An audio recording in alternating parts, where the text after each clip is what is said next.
Hi, hello, everyone. Namaskar. Welcome to our Message YouTube channel.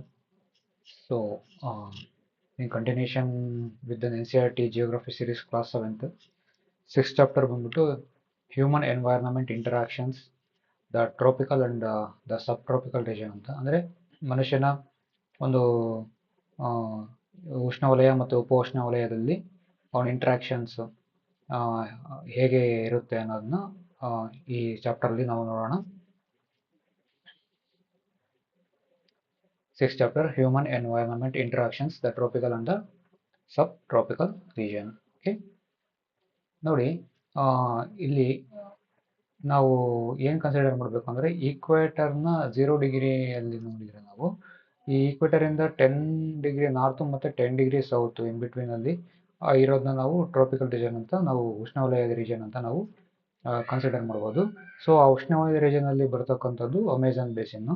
So ಈ Amazon ಹೆಸರು ಹೇಗೆ ಬಂತು ಅಂತ ಒಂದು ಮೊದಲನೇ ಸಲ ನೋಡೋದಾದರೆ ನೋಡಿ, when Spanish explorer discovered the Amazon river, they were attacked by the group of local tribes wearing headgears and grass skirts. Okay, ಒಬ್ಬ ಸ್ಪ್ಯಾನಿಷ್ ಎಕ್ಸ್ಪ್ಲೋರರ್ನ ಅಮೆಜಾನ್ ರಿವರ್ನ ಫಸ್ಟು ಡಿಸ್ಕವರ್ ಮಾಡಿದಾಗ ಒಬ್ಬ ಗ್ರೂಪ್ ಆಫ್ ಲೋಕಲ್ ಟ್ರೈಬ್ಸ್ ಇರ್ತಲ್ಲ, ಅವನು ತಲೆಗೆ ಬಟ್ಟೆ ಸುತ್ಕೊಂಡಿರೋದು ಮತ್ತು ಗ್ರಾಸ್ ಸ್ಕರ್ಟ್ಸ್, ಹುಲ್ಲಿಂದ ಮಾಡಿರ್ತಕ್ಕಂಥ ಸ್ಕರ್ಟ್ನ ಹಾಕ್ಕೊಂಡಿರ್ತಕ್ಕಂಥ ಒಂದು ಗ್ರೂಪು ಅವನಿಗೆ ಅಟ್ಯಾಕ್ ಮಾಡುತ್ತೆ. ಸೊ ಅವನು ಅಲ್ಲಿ ಏನು ಅವನಿಗೆ ರಿಮೈಂಡ್ ಆಗುತ್ತೆ ಅಂದರೆ, these people reminded them of the fierce tribes of women warriors known in ancient Roman empire as the Amazons. ನೋಡಿ, ಈ ಥರ ಒಂದು ಟ್ರೈಬು ಅವನಿಗೆ ಎಲ್ಲಿ ನೆನಪಾಗುತ್ತೆ ಅಂದರೆ, ಒಂದು ಫಿಯರ್ಸ್ ವುಮೆನ್ ವಾರಿಯರ್ಸ್ ಇರ್ತಾರೆ ರೋಮನ್ ಎಂಪೈರಲ್ಲಿ, ಅವ್ರನ್ನ ಅಮೆಜಾನ್ಸ್ ಅಂತ ಕರಿತಿರ್ತಾರೆ. ಸೊ ಆ ಹೆಸರನ್ನೇ ಅವನು ಇಲ್ಲಿ ನಾಮಕರಣ ಮಾಡ್ಬಿಡ್ತಾನೆ ಅಮೆಜಾನ್ ಅಂತ. ಓಕೆ, ಇದು ಒಂದು ಅಮೆಜಾನ್ ಅಂತ ಹೆಸರು ಬಂದಿರೋದಕ್ಕೆ ಒಂದು ಕಾರಣ ಇದು. ಸೊ ನೆಕ್ಸ್ಟು ಇಲ್ಲಿ ನೋಡೋದಾದರೆ, before landing to the Amazon basin ಅಂದರೆ ನಾವೇನಂತೀವಿ, ಇದು ನದಿ ಪಾತ್ರ ಅಂತ ಏನಂತೀವಲ್ಲ, ಜಲಾನಯನ ಪಾತ್ರ, ನದಿ ನೀರು ಹರಿತಕ್ಕಂಥ ಅಕ್ಕಪಕ್ಕ ಪ್ರದೇಶ ಇರತಕ್ಕಂಥ ಒಂದು ಜಲಾನಯನ ಪಾತ್ರನ ನಾವು ಬೇಸಿನ್ ಅಂತ ಕರಿತೀವಿ. So before learning about the Amazon basin, let us look at the map ನೋಡೋಣ. ಸೊ ನೆಕ್ಸ್ಟ್ ಸ್ಲೈಡ್ಸಲ್ಲಿ ನಾನು ತೋರಿಸ್ತೀನಿ. Notice that the tropical region lies where close to the equator, ಅಂದರೆ ಸಮಭಾಜಕ ವೃತ್ತದ ಬಿಟ್ವೀನ್ 10 ಡಿಗ್ರಿ ನಾರ್ತು ಮತ್ತು 10 ಡಿಗ್ರಿ ಸೌತ್ಗೆ ಇರತಕ್ಕಂಥ ಒಂದು ಪ್ರದೇಶನ ನಾವು ಅಮೆಜಾನ್ ಬೇಸಿನ್ ಅಂತ ನಾವು ಕರಿತೀವಿ. ನೋಡಿ, ಇಲ್ಲಿ 10 ಡಿಗ್ರಿ ನಾರ್ತು, 0 ಡಿಗ್ರಿ ಈಕ್ವೆಟೋರಿಯಲ್ಲು ಮತ್ತು 10 ಡಿಗ್ರಿ ಇದು ಸೌತು. ಈ ಒಂದು ಪ್ರದೇಶದಲ್ಲಿ ಏನಿದೆ ಅದನ್ನು ನಾವು ಅಮೆಜಾನ್ ಬೇಸಿನ್ ಅಂತ ಕರಿತೀವಿ. Okay, okay, so it is referred as the equatorial region. The river Amazon flows through this region. Notice how it flows from mountains. ನೋಡಿ, ಮೌಂಟೈನಿಂದ ಒಂದು ಫ್ಲೋ ಹಾಕೊಂಡು to the west and reaches the Atlantic ocean to the east. ನೋಡಿ, ಇಲ್ಲಿ ಹರ್ಕೊಂಡು ಹೋಗಿ ಲಾಸ್ಟ್ಗೆ ಅದು ಈಸ್ಟಲ್ಲಿ Atlantic ಓಷನ್ನ ಸೇರ್ಕೊಳ್ಳುತ್ತೆ ಅಂತ ಹೇಳಿದ್ದಾರೆ.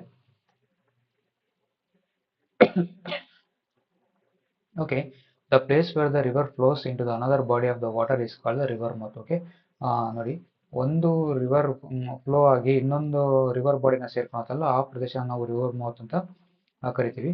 ಸೊ ನ್ಯೂಮರಸ್ ಟ್ರಿಬ್ಯೂಟರೀಸ್ ಅಂದರೆ ಉಪನದಿಗಳು ಏನಂತೀವಿ, join the Amazon river to form Amazon basin. ಈ ಅಮೆಜಾನ್ ಬೇಸಿನ್ನ ಅಂದರೆ ಜಲಾನಯನ ಪಾತ್ರ, ಅಮೆಜಾನ್ ಜಲಾನಯನ ಪಾತ್ರ ಒಂದು ಫಾರ್ಮ್ ಆಗೋಕ್ಕೆ ನ್ಯೂಮರಸ್ ಟ್ರಿಬ್ಯೂಟರೀಸ್ ಅಂದರೆ ಉಪನದಿಗಳು ಕೂಡ ಅಮೆಜಾನ್ ರಿವರ್ನ ಜಾಯಿನ್ ಆಗಿ ಈ ಒಂದು ಜಲಾನಯನ ಪಾತ್ರನ ಪ್ರದೇಶನ ಕ್ರಿಯೇಟ್ ಮಾಡಿದ್ದಾವೆ. ಮತ್ತು ಅದೇ ರೀತಿ the river basin drains portion of ಬ್ರೆಜಿಲಲ್ಲಿ ಸಮ್ ಪಾರ್ಟು, ಮತ್ತು ಪೆರು ಅಲ್ಲಿ, ಮತ್ತು ಬೊಲಿವಿಯಾ, ಈಕ್ವೆಡಾರು, ಕೊಲಂಬಿಯಾ ಮತ್ತು ಸ್ಮಾಲ್ ಪಾರ್ಟ್ ಇನ್ ವೆನಿಜುವೆಲಾದಲ್ಲೂ ನಾವು ಈ ಅಮೆಜಾನ್ ಬೇಸಿನ್ನ ನಾವು ನೋಡ್ಬೋದು. ನೋಡಿ, ಇಲ್ಲೆಲ್ಲ ಇದೆ Peru, okay, Ecuador, Colombia, sub parts of Venezuela, okay, ಮತ್ತು ಬ್ರೆಜಿಲ್, ಬೊಲಿವಿಯಾ, ಇದೆಲ್ಲ ಅಮೆಜಾನ್ ಬೇಸಿನ್ನ ಕವರ್ ಮಾಡ್ಕೊಂಡು ಹೋಗುತ್ತೆ. ಓಕೆ, ಸೊ ಈ ಅಮೆಜಾನ್ ಬೇಸಿನಲ್ಲಿ ಕ್ಲೈಮೇಟ್ ಯಾವ ಥರ ಇರ್ತದೆ ಅಂದರೆ, ಸೊ ಈಕ್ವೇಟೋರಿಯಲ್ ಪ್ರದೇಶದಲ್ಲಿರೋದ್ರಿಂದ ಅತಿ ಹೆಚ್ಚಾದಂಥ ಒಂದು ಹೀಟು ಮತ್ತು ಒಂದು ವೆಟ್ ಕ್ಲೈಮೇಟನ್ನು ನಾವು ನೋಡ್ಬೋದು. So as you know, the Amazon basin stretches directly on the equator and is characterized by a hot and wet climate throughout the year. ವರ್ಷ ಪೂರ್ತಿನ ಹಾಟ್ ಮತ್ತೆ ವೆಟ್ ಕ್ಲೈಮೇಟ್ ಎರಡು ಇದ್ದೇ ಇರುತ್ತೆ. Both days and nights are almost equal hot humid. ಪ್ರತಿ ದಿನನೂ ಅಷ್ಟೇ hot ಇರುತ್ತೆ ಬೆಳಿಗ್ಗೆ ಹೊತ್ತು, ಮತ್ತು ನೈಟ್ ಆದ್ರೆ ತುಂಬ ಹ್ಯೂಮಿಡಿಟಿ, ಅಂದರೆ ನಾವು ಲಾಸ್ಟ್ ಕ್ಲಾಸಲ್ಲಿ ನೋಡಿದ್ದೀವಿ ಮಾಯ್ಚರಸ್ ಕಂಟೆಂಟ್ಸ್ ಅಂದರೆ ವಾಟರ್ ವೇಪರ್ಸ್ ಗಾಳಿಯಲ್ಲಿ ಇರುತ್ತಲ್ಲ ಅದನ್ನು ಹ್ಯೂಮಿಡ್ ಅಂತ ಕರಿತೀವಿ. ಅತಿ ಹೆಚ್ಚು ವಾಟರ್ ವೇಪರ್ ಇದ್ದರೆ ಅದು ಹ್ಯೂಮಿಡಿಟಿ ಜಾಸ್ತಿ ಇದೆ ಅಂತ. ಸೊ ಅಮೆಝಾನ್ ಬೇಸ್ನಲ್ಲಿ ಆ ಕ್ಲೈಮೇಟಲ್ಲಿ ನಾವು ಆ ಥರ ಕಾಣ್ಬೋದು. ನೋಡಿ ಅಲ್ಲಿ ಮತ್ತೆ ನಾವು ಹೇಳ್ದಂಗೆ the skin feels very sticky, ಅಂದರೆ ಬೆವರು ತುಂಬ ಬೇಗ ಆವಿ ಆಗೋಗಲ್ಲ, ಅದು ತುಂಬ ಅಂಟ್ಕೊಂಡಿರೋ ಥರ ಮೈಗೆ ಇರುತ್ತೆ. ನೋಡಿ ಇಟ್ ರೈನ್ಸ್ ಆಲ್ಮೋಸ್ಟ್ ಎವ್ರಿ ದಿನ ಮಳೆ ಬರ್ತಾನೆ ಇರುತ್ತೆ ಅಮೆಝಾನ್ ಬೇಸಿನಲ್ಲಿ. ಮತ್ತು that to without much of warning ಕೊಡಲ್ಲ, ಯಾವಾಗ ಬೇಕೋ ಅವಾಗ ಬರುತ್ತೆ, ಯಾವಾಗ ಬೇಕೋ ಅವಾಗ ನಿಂತ್ಕೊಳುತ್ತೆ. Okay, the day temperature are high with very high humidity, ಹೇಳಿದಂಗೆ ವೆರಿ ಹೈ ಹ್ಯೂಮಿಡಿಟಿ ಇರುತ್ತೆ. ಮತ್ತು the night temperature goes down but humidity remains high.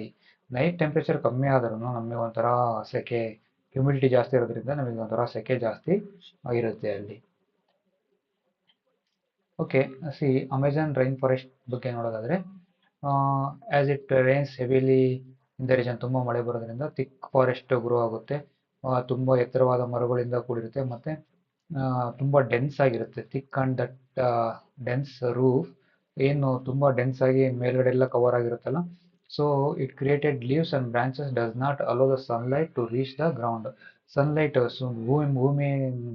ಭೂಮಿ ಮೇಲೆ ಬೀಳೋದಕ್ಕೆ ಅವಕಾಶನೇ ಕೊಡೋದಿಲ್ಲ.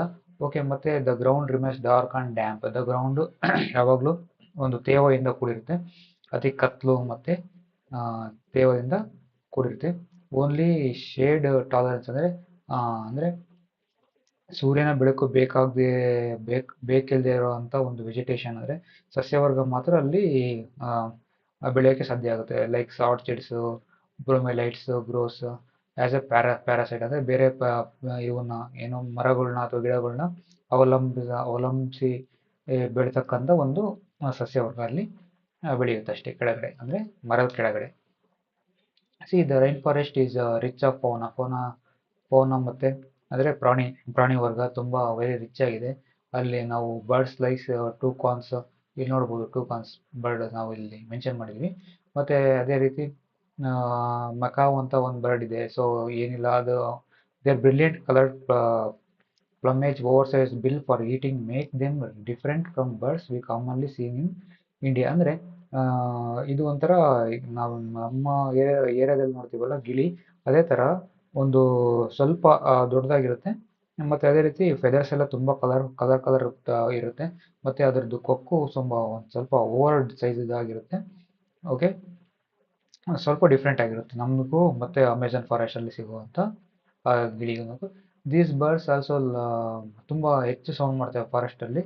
ಮತ್ತು ಅದೇ ರೀತಿ animals like monkeys, sloths, ant eating tapirs, ಇದೆ ನೋಡಿ, ಇದು ant eating tapir, okay, are found here. So various species likes reptiles ಮತ್ತು ಸ್ನೇಕ್ಸು ಮತ್ತು ತುಂಬ ನೋಡ್ಬೋದು ಅಲ್ಲಿ. ಮತ್ತು ಕ್ರೊಕೊಡೈಲ್ಸು, ಸ್ನೇಕ್ಸು, ಪೈಥಾನ್ಸು ತುಂಬ ಜಾಸ್ತಿ ಇದೆ ಅಲ್ಲಿ.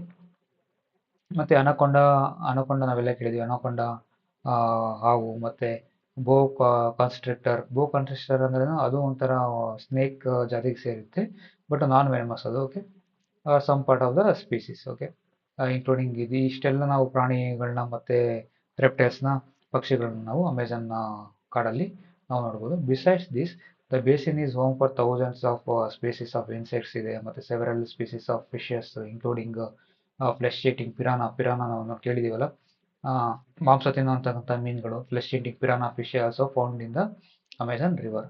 This basin is thus extraordinarily rich in the variety of life found there. Okay, ಇದೆಲ್ಲ ಸೇರ್ಕೊಂಡ್ಬಿಟ್ಟು ಒಂಥರ ವೆರಿ ಎಕ್ಸ್ಟ್ರಾಡಿನರಿ ರಿಚ್ ಆಗಿ ಅಮೆಝಾನ್ ಬೇಸಿನ್ ಇರ್ತಕ್ಕಂಥದ್ದನ್ನು ನಾವು ಕಾಣ್ಬೋದು.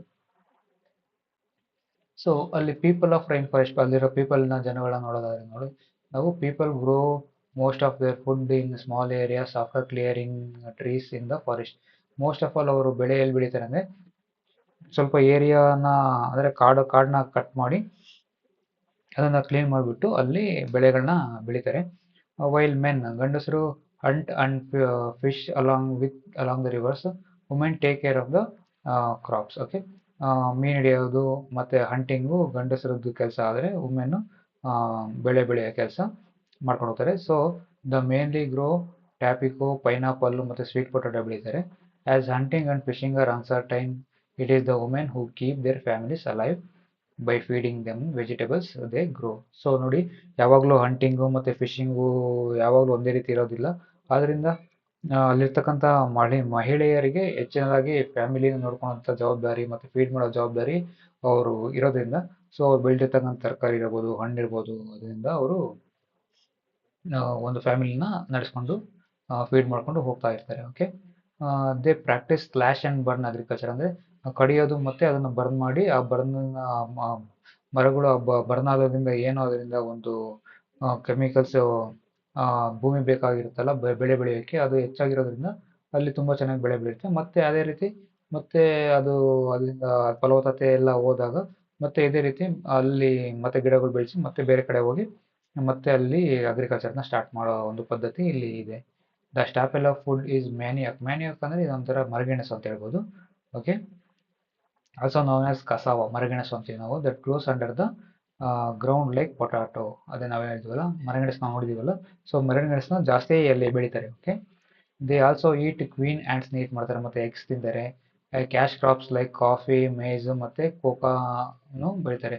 ಸೊ ಕ್ಯಾಶ್ ಕ್ರಾಪ್ಸ್ ಅಂದರೆ ಅತಿ ಹೆಚ್ಚು ಬೆಲೆ ಇರತಕ್ಕಂಥ ಕ್ರಾಪ್ಸ್ ಬಂದ್ಬಿಟ್ಟು ಕಾಫಿನ ಮತ್ತು ಜೋಳ ಮತ್ತು ಕೋಕಾನ ಅವರು ಬೆಳೀತಾರೆ. Okay, so the rain forest provide a lot of wood for the house. ತುಂಬ ಹುಡ್ಡು ಮರ ಮತ್ತು ದಿಮ್ಮಿಗಳನ್ನ ಅಲ್ಲಿ ಸಿಗೋದ್ರಿಂದ, so some families life thatched house shaped like bee house. Okay, ಅದು ಚಾಟೆಡ್ ಹೌಸ್ ಅಂದರೆ ಒಂದು ಹುಲ್ಲಿಂದು ಮಾಡಿರ್ತಕ್ಕಂಥ ಒಂದು ಶೇಪ್ಡ್ ಬಿ ಹೈವ್ಸ್, ಅಂದರೆ ಏನು ಹೇಳ್ಬೋದು, ಜೇನು ಹುಳ ಗೂಡು ಕಟ್ಕೊಂತಲ್ಲ ಆ ರೀತಿ ಒಂದು ಶೇಪ್ಡಲ್ಲಿ ಒಂದು ಹುಲ್ಲಿನಿಂದ ಮನೆ ಮಾಡ್ಕೊಳ್ತಾರೆ. ಅದೇ ರೀತಿ ಲಾರ್ಜ್ ಅಪಾರ್ಟ್ಮೆಂಟ್ಸ್ ನಾವು ಅಲ್ಲಿ ನೋಡ್ಬೋದು. ಅದನ್ನು ಮೆಲಾಕಾ ಅಂತ ನಾವು ಕರಿತೀವಿ. ಓಕೆ, ಸ್ಲ್ಯಾಂಟಿಂಗ್ ರೂಫಿಂದ ಆ ಟೈಪ್ ಒಂದು ಮಾಡಿರ್ತಾರೆ ಅವರು. Okay, life of the Amazon people of Amazon basin slowly changing. First ಆದರೆ ನೋಡಿ ಸ್ಲೋಲಿ ಚೇಂಜ್ ಆಗ್ತಾ ಇದೆ. ಫಸ್ಟ್ ಆದರೆ ಇನ್ ಓಲ್ಡರ್ ಡೇಸು ನೀವು ಹಾರ್ಟ್ ಆಫ್ ದ ಫಾರೆಸ್ಟ್ಗೆ ಹೋಗ್ಬೇಕಂದ್ರೆ could be reached only by ನ್ಯಾವಿಗೇಟಿಂಗ್ the river. ನೋಡಿ, ನದಿ ಹೇಗೆ ಹರಿತಿದೆ ಅದರ ಮೂಲಕ ಮಾತ್ರ ನ್ಯಾವಿಗೇಷನ್ ಮಾಡಿಕೊಂಡು ನಾವು ಹಾರ್ಟ್ ಆಫ್ ದ ರಿವರ್ ಫಾರೆಸ್ಟ್ನ ಹೋಗ್ಬೇಕಿತ್ತು. ಬಟ್ ಆಫ್ಟರ್ ಇನ್ 1970, 1990 ಆದಮೇಲೆ ಟ್ರಾನ್ಸ್ ಅಮೆಜಾನ್ ಹೈವೇ ಮಾಡ್ತಾರೆ. Made all parts of the rain forest accessible. Also aircrafts, helipads, helicopters are also used to reach various places. ಹೆಲಿಕಾಪ್ಟರ್ಗೆ ಮತ್ತು ಹೆಲಿಪ್ಯಾಡ್ಸ್ ಎಲ್ಲ ಮಾಡ್ತಾರೆ. ಓಕೆ, ಅದಾದಮೇಲೆ the indigenous population was pushed out from the area and force to settle in the new areas where they continue to practice their distinctive way of farming. ಅಂದರೆ ನೋಡಿ, ಅಲ್ಲಿರ್ತಕ್ಕಂಥ settle ಆಗಿರ್ತಕ್ಕಂಥ ಒಂದು ಟ್ರೈಬ್ನ ಹೊರಗಡೆ ದಬ್ಬಿ ಬೇರೆ ಕಡೆ ಫೋರ್ಸ್ ಆಗಿ ದಬ್ಬಿ ಬೇರೆ ಕಡೆ ಅವ್ರನ್ನ ಸೆಟ್ಲ್ ಮಾಡಿಸೋ ಅಂಥ ಕೆಲಸಗಳು ತುಂಬ ಅಲ್ಲಿ ನಡೀತಾನೆ ಇದೆ, ಈಗಲೂ ನಡೀತಾ ಇದೆ. Okay, see the development activities ಬಂದರೆ development activities are leading to the gradual destruction of the biological diverse rain forest. ನೋಡಿ, ನಾವೆಲ್ಲೇ ಯಾವುದೇ ಪ್ರದೇಶದ ಡೆವಲಪ್ಮೆಂಟ್ ಆಕ್ಟಿವಿಟೀಸ್ ನಡೀತಿದೆ ಅಂದರೆ ಅದು ಫಸ್ಟು ನಮಗೆ ಹೊಡ್ತಾ ಬೀಳೋದು ನೇಚರ್ ಆಗೇನೆ. ಸೊ ಇದೇ ರೀತಿ ಅಮೆಜಾನ್ ರೈನ್ ಫಾರೆಸ್ಟ್ ಎಲ್ಲೂ ಡೆವಲಪ್ಮೆಂಟ್ ಆಕ್ಟಿವಿಟೀಸಿಂದ ತುಂಬ ಅಡ್ವರ್ಸ್ ಆಗಿ ಅಫೆಕ್ಟ್ ಆಗಿದೆ. ಅದೇ ರೀತಿ it is estimated that a large area of the rain forest has been disappearing annually in the Amazon basin. Okay, large part of the forest annually disappear ಆಗ್ತಾನೆ ಇದೆ. You can see the destruction of forest as much as wider implications. The top soil is washed away as the rain falls and lush forest turns into the barren landscape. ನೋಡಿ, ನಾವು ಮರಗಳು ಕಡಿತಾ ಇದ್ರೆ ಫಾರೆಸ್ಟ್ನ ಕಮ್ಮಿ ಆಗ್ತಾ ಇದ್ರೆ ಏನಾಗುತ್ತೆ ನೋಡಿ, ನೀವು ಈ ಪಿಕ್ಚರ್ ನೋಡ್ಬೋದು. ಇಲ್ಲಿ ಎಷ್ಟು ಫಾರೆಸ್ಟ್ ಇದೆ, ಇದೆಲ್ಲ ಕಳೆದ್ರೆ ಮೇಲೆ ಇರ್ತಕ್ಕಂಥ ಒಂದು ಮಳೆ ಬಂದಾಗ ಅದು ಕೊಚ್ಕೊಂಡು ಕೆಳಗೆ ಬಂದೇ ಬರುತ್ತೆ. So total destruction. ಈ ಲಾಸ್ಟ್ ಮೇಲ್ಗಡೆ ಇದೆಯಲ್ಲ, ಇದರಲ್ಲಿ ನೋಡ್ಬೋದು ದ ಟೋಟಲ್ ಡಿಸ್ಟ್ರಕ್ಷನ್. ಓಕೆ, ಇದನ್ನು ಓಕೆ. ನೆಕ್ಸ್ಟು ಅಮೆಜಾನ್ ಬೇಸಿನ್ ಆದಮೇಲೆ ನಮ್ಮ ಸಬ್ ಟ್ರಾಪಿಕಲ್ ರೀಜನ್ ಅಂದರೆ ಉಪೋಷ್ಣ ವಲಯದಲ್ಲಿ ಬರ್ತಕ್ಕಂಥ ಒಂದು ಪ್ರಮುಖವಾದಂಥ ನದಿ ಪಾತ್ರ ಯಾವುದು ಅಂದರೆ ಗಂಗಾ ಮತ್ತು ಬ್ರಹ್ಮಪುತ್ರ. ಓಕೆ, ಇಲ್ಲಿ ಚೀನಾ ಟಿಬೇಟಿಂದ ಹರಿಯುತ್ತೆ. ಇದು ನೋಡ್ತಿದ್ದೀರಲ್ಲ, this is the total Ganga Brahmaputra ಎರಡು ಸೇರಿ ಕರೆಯಲ್ಪಟ್ಟಿರೋ ಒಂದು ಬೇಸಿನ್, ನದಿ ಪಾತ್ರ. See the tributaries of river Ganga and Brahmaputra together form the Ganga Brahmaputra basin in the Indian subcontinent. ನಾನು ಮಧ್ಯೆ ಹೇಳಿದ್ದೀನಿ ಇದನ್ನ. So the basin lies in the subtropical region that is situated between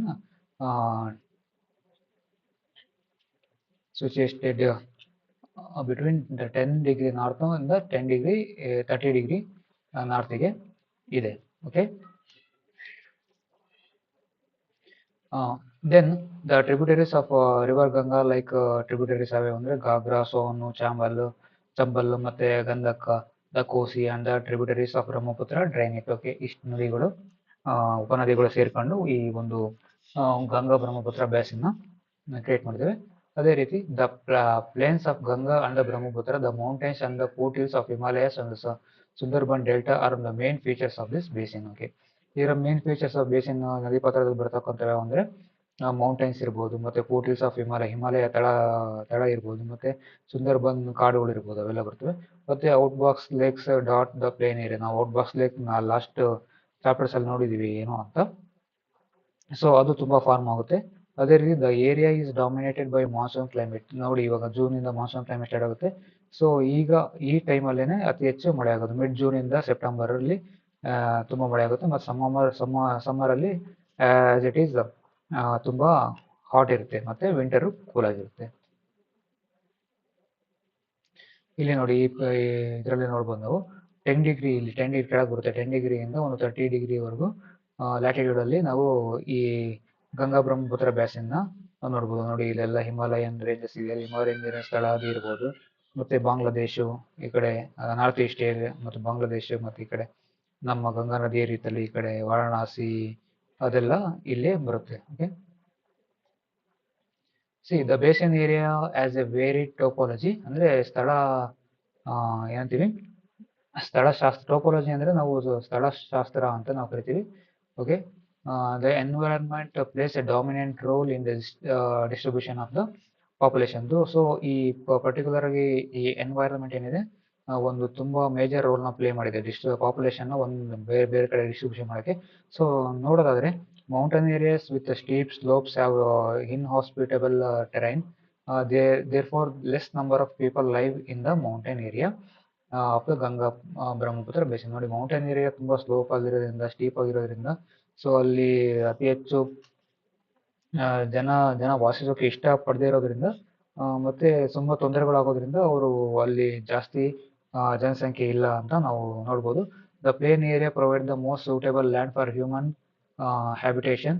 the soil is fertile. Okay, so ನೋಡಿ, plain ಏರಿಯಾದಲ್ಲಿ soil fertile ಇದೆ, ಮತ್ತೆ human habitation ಜಾಸ್ತಿ ಕಾಣಸಿಗುತ್ತೆ. ಮತ್ತೆ agriculture is the main occupation of the people where flat land is available to grow crops. So flat land available ಇರೋದ್ರಿಂದ ಅಗ್ರಿಕಲ್ಚರ್ಗೆ obviously ಒಂದು ಪಾಸಿಟಿವ್ ಔಟ್ಪುಟ್ ಇದ್ದೇ ಇರುತ್ತೆ. ಸೊ ಹಾಗಾಗಿ ಜನ ಇಲ್ಲಿ ಹೆಚ್ಚಾಗಿ ಆಕ್ಯುಪೈ ಆಗಿದ್ದಾರೆ. Okay, the density of population. Density ಅಂದ್ರೆ ನಾವು ನೆಕ್ಸ್ಟ್ ಹೇಳೋದು ನೋಡೋಣ. Density of the population of the plain is very high. Okay, density of the plains ಅಲ್ಲಿ ಡೆನ್ಸಿಟಿ ಆಫ್ ಪಾಪ್ಯುಲೇಷನ್ ತುಂಬಾ ಜಾಸ್ತಿ ಇದೆ. ಮತ್ತೆ ಅದೇ ರೀತಿ the main crops is paddy. Okay, main crops ಬಂದ್ಬಿಟ್ಟು ಪ್ಯಾಡಿನ ಬೆಳಿತಾರೆ. Since cultivation of paddy requires sufficient of water, ಅಂದ್ರೆ ಭತ್ತ ತುಂಬಾ ವಾಟರ್ ಬೇಕಾಗಿರೋದ್ರಿಂದ it is grown in the areas where amount of rainfall is high. ತುಂಬಾ ಮಳೆ ಬರೋ ಜಾಗದಲ್ಲಿ ಮತ್ತೆ ನೀರು ಹರಿಯೋ ಜಾಗದಲ್ಲಿ ಅದನ್ನ ಕಲ್ಟಿವೇಟ್ ಮಾಡ್ತಾರೆ. ಓಕೆ, ಸೊ ಪಾಪ್ಯುಲೇಷನ್ ಡೆನ್ಸಿಟಿ ಅಂತ ಏನು ಅಂತ ನೋಡಿದ್ರೆ, it means the number of person that live in 1 square metre of area. Okay, 1 square metre of ಏರಿಯಾದಲ್ಲಿ ಎಷ್ಟು ಜನ ನೆಲೆಸಿರ್ತಾ ಇದ್ದಾರೆ ಅನ್ನೋದನ್ನ ಪಾಪ್ಯುಲೇಷನ್ ಡೆನ್ಸಿಟಿ ಅಂತ ಕರಿತೀವಿ. ಇಂಡಿಯಾದಲ್ಲಿ ತುಂಬಾ ಪಾಪ್ಯುಲೇಷನ್ ಡೆನ್ಸಿಟಿ ಇದೆ compared to the western countries. Okay, for example ನೋಡಿ, ಪಾಪ್ಯುಲೇಷನ್ ಡೆನ್ಸಿಟಿ ಆಫ್ ಉತ್ತರಾಖಂಡ್ ಅಲ್ಲಿ 189 ಜನ, ಅಂದ್ರೆ 1 ಸ್ಕ್ವೇರ್ ಕಿಲೋಮೀಟರ್ 189 ಜನ ಇದ್ರೆ, ಅದೇ ನಿಮಗೆ ವೆಸ್ಟ್ ಬೆಂಗಾಲ್ ಅಲ್ಲಿ 1929 ಜನ ನಾವು ನೋಡ್ಬೋದು ಪಾಪ್ಯುಲೇಷನ್ ಡೆನ್ಸಿಟಿ. ಅಂದ್ರೆ ಅದಕ್ಕೆ ಎಷ್ಟು ವ್ಯತ್ಯಾಸ ಇದೆ ನೋಡಿ. ಮತ್ತೆ ಬಿಹಾರಲ್ಲಿ ನೋಡೋದಾದ್ರೆ 1102 ಜನ, 1102 ಪರ್ಸನ್ಸ್ ನಾವು 1 ಸ್ಕ್ವೇರ್ ಕಿಲೋಮೀಟರ್ ಅಲ್ಲಿ ವಾಸ ಮಾಡೋದನ್ನ ನಾವು ನೋಡ್ಬೋದು. ಇದನ್ನ ಪಾಪ್ಯುಲೇಷನ್ ಡೆನ್ಸಿಟಿ ಅಂತ ನಾವು ಕರಿತೀವಿ. ಸೊ ಮೇನ್ ಕ್ರಾಪ್ಸ್ ಬಂದ್ಬಿಟ್ಟು ವೀಟು, ಮೇಜು, ಸೋರ್ಗ್ರಾಮು, ಗ್ರಾಮ್ ಮತ್ತು ಮಿಲೆಟ್ಸ್, ಅದೇ ಗೋಧಿ ಬೆಳೀತಾರೆ, ಜೋಳ ಬೆಳೀತಾರೆ, ಗ್ರಾಮ್ಸ್, ಮಿಲೆಟ್ಸ್ ಅದೆಲ್ಲ ಮೇನ್ ಕ್ರಾಪ್ಸ್ ಆಗಿ ಬರೀತಾರೆ. ಮತ್ತೆ ಅದೇ ರೀತಿ ಕ್ಯಾಶ್ ಕ್ರಾಪ್ಸ್ ಆಗಿ ಶುಗರ್ ಕೇನ್ ಬೆಳೀತಾರೆ, ಮತ್ತೆ ಜೂಟು ಆರ್ ಬ್ರೋನ್. ಓಕೆ, ಬನಾನಾ ಪ್ಲಾಂಟೇಶನ್ ನಾವು ನೋಡ್ಬೋದು. ಓಕೆ, ಮತ್ತೆ ಅದೇ ರೀತಿ ವೆಸ್ಟ್ ಬೆಂಗಾಲ್ ಮತ್ತು ಅಸ್ಸಾಮಲ್ಲಿ ಟೀ ಪ್ಲಾಂಟೇಶನ್ ನಾವು ನೋಡ್ತೀವಿ. ಓಕೆ, ಅದೇ ರೀತಿ ಸಿಲ್ಕ್ ಪ್ರೊಡಕ್ಷನ್ ಈಸ್ ಆಲ್ಸೋ ಒಂದು ಮೇಜರ್ ಕಲ್ಟಿವೇಶನ್ ಆಗಿ ಅವರು ನೋಡ್ತಿದ್ದಾರೆ. ಅದು ಎಲ್ಲಿ ಅಂದ್ರೆ ಬಿಹಾರ ಮತ್ತೆ ಅಸ್ಸಾಮಲ್ಲಿ. Okay, in the mountains of hills where slopes are gentle, crops are grown in terrain form ಅಲ್ಲಿ ಈ ಅಸ್ಸಾಮಲ್ಲಿ ಮತ್ತೆ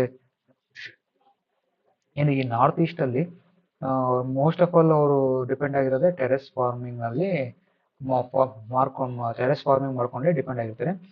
ಹೇಗೆ ಅಂದ್ರೆ ಹೋಗಿ ಈ ಬೆಟ್ಟನ ಸ್ಟೀಪ್ ಬೆಟ್ಟ ಇರುತ್ತಲ್ಲ, ಸ್ಟೀಪ್ ಆಗಿ ಅದನ್ನೆಲ್ಲ ಕಟ್ ಮಾಡಿ ಅಲ್ಲಿ ಮಧ್ಯದಲ್ಲಿ ನೀರು ನಿಂತ್ಕೊಳ್ಳೋ ಜಾಗ ಮಾಡ್ಕೊಂಡು ಅಲ್ಲಿ ಬೆಳೆನ ಅವರು ಬೆಳೀತಾರೆ. ಓಕೆ, ಸಿ ವೆಜಿಟೇಷನ್ ಬಂದ್ಬಿಟ್ಟು covers the area various according to types of plant forms. In Ganga and Brahmaputra plains, tropical deciduous trees grows. Okay, ಮತ್ತೆ ಅಲಾಂಗ್ ವಿತ್ ಟೀಕ್ ಮತ್ತೆ ಸಾಲ್ ಮತ್ತು ಪೀಪಲ್ ಮರ ಜಾಸ್ತಿ ನಾವು ಕಾಣ್ಬೋದು. ಮತ್ತೆ thick bamboo groves are common in Brahmaputra plain ಅಲ್ಲಿ ನಾವು ಬ್ಯಾಂಬೂ ಜಾಸ್ತಿ ಬೆಳೆಯೋದನ್ನ ನೋಡ್ಬೋದು. ಅಂದ್ರೆ delta areas is covered with mangrove forest ನ ನಾವು ಜಾಸ್ತಿ ಡೆಲ್ಟಾ ಏರಿಯಾದಲ್ಲಿ ನಾವು ನೋಡ್ಬೋದು. In parts of Uttarakhand, Sikkim ಮತ್ತು ಆಂಧ್ರ ಪ್ರದೇಶದಲ್ಲಿ coniferous trees like pine tree ನೋಡ್ಬೋದು, ದೇವದಾರ್, ನವಂಜಿ, ಟೀರ್ ಮತ್ತೆ ಫಿರ್ ಟ್ರೀನ ನಾವು ನೋಡ್ಬೋದು. Because the climate is very cool and slope ಆ ಸ್ಟೀಪ್ ಇರೋದ್ರಿಂದ ನಾವು ಈ ಪ್ರದೇಶದಲ್ಲಿ ಈ ಒಂದು ಮರಗಳನ್ನ ನಾವು ನೋಡ್ಬೋದು. Okay, so there is a variety of wild life in basin. Wild life ಬಂತು ಅಂದ್ರೆ elephants, tigers, deers, monkeys are common. Okay, special ಅಂದ್ರೆ ಒನ್ ಹಾರ್ನ್ ರೈನೋಸರಸ್ ನ ನಾವು ಬ್ರಹ್ಮಪುತ್ರ ಪ್ಲೇನ್ ಅಲ್ಲಿ ನೋಡ್ಬೋದು. ಮತ್ತೆ ಅದೇ ರೀತಿ ಅಸ್ಸಾಮಲ್ಲಿ ಅದೆಲ್ಲ ನಾವು ಕಾಜಿರಂಗ ಅಲ್ಲೆಲ್ಲ ಇದೆಯಲ್ಲ, ಅಲ್ಲೆಲ್ಲ ನಾವು ಒನ್ ಹಾರ್ನ್ ರೈನೋಸರಸ್ ನ ನೋಡ್ಬೋದು. ಇನ್ ಡೆಲ್ಟಾ ಏರಿಯಾದಲ್ಲಿ ಬಂದ್ರೆ Bengal tiger is most important ಇದು ಏನು ಪ್ರಾಣಿ ಆಗುತ್ತೆ. ಮತ್ತೆ ಕ್ರೊಕೊಡೈಲ್ ನಾವು ಅತಿ ಹೆಚ್ಚು ನೋಡ್ಬೋದು. ಮತ್ತೆ ಅದೇ ರೀತಿ ಅಕ್ವಾಟಿಕ್ ಲೈಫ್ ಬಂದ್ರೆ abounds of fresh river waters ಅಲ್ಲಿ ಮತ್ತೆ lake of bay of Bengal sea ಅಲ್ಲಿ ನಾವು ಅಕ್ವಾಟಿಕ್ ಲೈಫ್ ನ ನಾವು ಅಬ್ಸರ್ವ್ ಮಾಡ್ಬೋದು. Okay, the most popular variety of fish ಬಂದ್ಬಿಟ್ಟು ರಾಹು ಫಿಶ್, ಕ್ಯಾಟ್ಲಾ ಮತ್ತೆ hilsa. Okay, fish and rice is a staple diet of the people living in the area. Fish ಮತ್ತೆ rice ನ ಜಾಸ್ತಿ ಕನ್ಸ್ಯೂಮ್ ಮಾಡ್ತಾರೆ ಅವರು. ಸೊ ನೋಡಿ ಇಲ್ಲಿ ಬ್ಲೈಂಡ್ ಡಾಲ್ಫಿನ್ ಅಂತ ಒಂದಿದೆ ನೋಡಿ. In the fresh water of river Ganga and river Brahmaputra a variety of dolphin locally called susu. ಒಂದು ವೆರೈಟಿ ಆಫ್ ಡಾಲ್ಫಿನ್ ಅಲ್ಲಿ ಕಾಣಸಿಗುತ್ತೆ ಸೂಸು. ಅದನ್ನು ನಾವೇಂತ ಕರಿತೀವಿ, ಬ್ಲೈಂಡ್ ಡಾಲ್ಫಿನ್ ಅಂತ ನಾವು ಕರಿತೀವಿ. Okay, the presence of susu is an indication of the health of the river. So ಅಂದ್ರೆ river quality ಚೆನ್ನಾಗಿದೆ, ನೀರಿನ ಕ್ವಾಲಿಟಿ ಚೆನ್ನಾಗಿದೆ ಅಂದ್ರೆ ನಾವು ಈ ಡಾಲ್ಫಿನ್ ನೋಡ್ಬೋದು ಅಲ್ಲಿ. ಬಟ್ ಇತ್ತೀಚೆಗೆ ಅನ್ಟ್ರೀಟೆಡ್ ಇಂಡಸ್ಟ್ರಿಯಲ್ ಮತ್ತು ಅರ್ಬನ್ ವೇಸ್ಟ್ ಜಾಸ್ತಿ ಆಗಿರೋದ್ರಿಂದ ಈ ಸ್ಪೀಸೀಸ್ ಜಾಸ್ತಿ ನಮಗೆ ಕಾಣ್ತಿಲ್ಲ. ಸೊ ಕಮ್ಮಿ ಆಗ್ತಾ ವ್ಯಾನಿಷ್ ಆಗ್ತಾ ಹೋಗ್ತಾ ಇದಾವೆ. ಓಕೆ, ಸೊ ನಾನು ಹೇಳಿದ್ನಲ್ಲ ಇದು ಟೆರೆಸ್ ಫಾರ್ಮಿಂಗ್. ನೋಡಿ ಈ ಬೆಟ್ಟ ಇದೆಯಲ್ಲ, ಕಡ್ದು ಇಲ್ಲಿ ನೀರು ನಿಂತ್ಕೊಂಡಂಗೆ ಮಾಡಿ ಅಲ್ಲಿ ಒಂದು ಕ್ರಾಪ್ಸ್ ನ ಬೆಳೀತಾರೆ. ಓಕೆ, ಮೇಜರ್ ಸಿಟೀಸ್ ಬಂದ್ಬಿಟ್ಟು ಗಂಗಾ ಬ್ರಹ್ಮಪುತ್ರ ರಿವರ್ ಬೇಸಿನ್ ಅಲ್ಲಿ ತುಂಬಾ ಬಿಗ್ ಟೌನ್ಸ್ ಸಿಟೀಸ್ ನಾವು ಮತ್ತೆ ತುಂಬಾ ಹಳೆಯದ ಕಾಲದ ಟೌನ್ಸ್ ನೋಡ್ಬೋದು. ಎಕ್ಸಾಂಪಲ್ ಅಲಹಾಬಾದ್ ಇರ್ಬೋದು, ಕಾನ್ಪುರ್, ವಾರಣಾಸಿ, ಲಕ್ನೋ, ಪಾಟ್ನಾ, ಕೋಲ್ಕತ್ತಾ ತುಂಬಾ ಮೋಸ್ಟ್ಲಿ ಪಾಪ್ಯುಲೇಟೆಡ್ ಇರೋಂಥ ಪ್ಲೇಸಸ್ಗಳು. Okay, then the wastewater of these towns and industries discharge into the river that leads to the pollution of the rivers. Obviously ಈ ದೊಡ್ಡ ಸಿಟಿಯಲ್ಲಿ ಇಂಡಸ್ಟ್ರೀಸ್ ಮತ್ತೆ ಟೌನ್ಸ್ ವೇಸ್ಟ್ ನ ನದಿಗೆ ಬಿಡೋದ್ರಿಂದ ಪೊಲ್ಯೂಷನ್ ಜಾಸ್ತಿ ಆಗ್ತಾ ಇದೆ. So all of the four transport are well developed. Transportation ಬರೋದಾದ್ರೆ ಗಂಗಾ ಬ್ರಹ್ಮಪುತ್ರ ಬೇಸಿನಲ್ಲಿ ಎಲ್ಲ 4 ರೈನ್ ಟ್ರಾನ್ಸ್ಪೋರ್ಟೇಷನ್ ಇದೆ. ರೋಡ್ ವೇಸ್ ಇರ್ಬೋದು, ರೈಲ್ವೇಸ್ ಇರ್ಬೋದು, ತುಂಬಾ ಚೆನ್ನಾಗಿ ಡೆವಲಪ್ ಆಗಿದೆ. ಅದೇ ರೀತಿ ವಾಟರ್ ವೇಸ್ ಅದೇ ರೀತಿ ಪರ್ಟಿಕ್ಯುಲರ್ಲಿ ರಿವರ್ ಅಲ್ಲಿ ವಾಟರ್ ವೇಸ್ ಇರ್ಬೋದು. ಮತ್ತೆ Kolkata is the important port of river Hooghly. River ಹೂಗ್ಲಿಯಲ್ಲಿ ಒಂದು ಇಂಪಾರ್ಟೆಂಟ್ ಪೋರ್ಟ್ ಇದೆ. ಮತ್ತು ಅದೇ ಥರ plain areas also has a large number of airports ಇದೆ. ಓಕೆ, 4 ಟ್ರಾನ್ಸ್ಪೋರ್ಟೇಷನ್ ಅಂದರೆ ಅದೇ ರೋಡ್ ಬೇಸು, ರೈಲ್ ಬೇಸು ಮತ್ತು ವಾಟರ್ ಬೇಸು ಒಂದು ಏರ್ಪೋರ್ಟ್ಸ್. ಓಕೆ, ಸೊ ನೆಕ್ಸ್ಟ್ ಟೂರಿಸಮ್ಗೆ ಸಂಬಂಧಪಟ್ಟಂಗೆ tourism in another important activity of the basin. ಮತ್ತು ಟೂರಿಸಮಲ್ಲಿ ವೆರಿ ಇಂಪಾರ್ಟೆಂಟ್ ಪ್ಲೇಸ್ ಬಂದ್ಬಿಟ್ಟು ತಾಜ್ ಮಹಲ್, ರಿವರ್ ಯಮುನಾ ಬ್ಯಾಂಕ್ಸಲ್ಲಿ ಇರೋದು in Agra, Allahabad, and the confluence of river Ganga and Yamuna. Buddhist stupa ನೋಡ್ಬೋದು ಈ ಉತ್ತರ ಪ್ರದೇಶ ಮತ್ತು ಬಿಹಾರಲ್ಲಿ. ಮತ್ತು ಲಕ್ನೋವಿಯಲ್ಲಿ ಇಮಾಂಬಾರಾ ಅಂತ ಒಂದು ಪ್ಲೇಸ್ ಇದೆ, ಅದನ್ನು ನೋಡ್ಬೋದು. ಅಸ್ಸಾಮಲ್ಲಿ ಕಾಜಿರಂಗ ಮತ್ತು ಮಾನಸ್ ವೈಲ್ಡ್ ಲೈಫ್ ಸ್ಯಾಂಕ್ಚುರೀಸ್ನ ನಾವು ನೋಡ್ಬೋದು. ಅರುಣಾಚಲ ಪ್ರದೇಶದಲ್ಲಿ ಡಿಸ್ಟಿಂಕ್ಟ್ ಟ್ರೈಬಲ್ ಕಲ್ಚರ್ನ ನಾವು ಕಾಣ್ಬೋದು. Okay, so to conserve the river of Ganga, Ganga ರಿವರ್ನ ನಾವು ರಕ್ಷಣೆ ಮಾಡೋದಕ್ಕೆ ಗೌರ್ಮೆಂಟ್ನವರು ಹೊಸ ಒಂದು ಪ್ರೋಗ್ರಾಮ್ನ ತಗೊಂಬಂದಿದ್ದಾರೆ, ಅದೇನೋ Namami Ganga programme has been initiated. Okay, ಇದು ಹುಲಿ ಬಂದ್ಬಿಟ್ಟು ಮಾನಸ್ ವೈಲ್ಡ್ ಲೈಫ್ ಸ್ಯಾಂಕ್ಚುರಿಯಿಂದ ಫೋಟೋ ಅದು. ಸೊ ಇಲ್ಲಿಗೆ ಈ ಚಾಪ್ಟರು ಮುಕ್ತಾಯ ಆಗುತ್ತೆ. ಸೊ ಈ ಸಿಂಪಲ್ ಆಗಿರೋ ಚಾಪ್ಟರ್ ಅರ್ಥ ಆಗಿದೆ ಅಂದ್ಕೊಂಡಿದ್ದೀನಿ. Okay, thank you and all.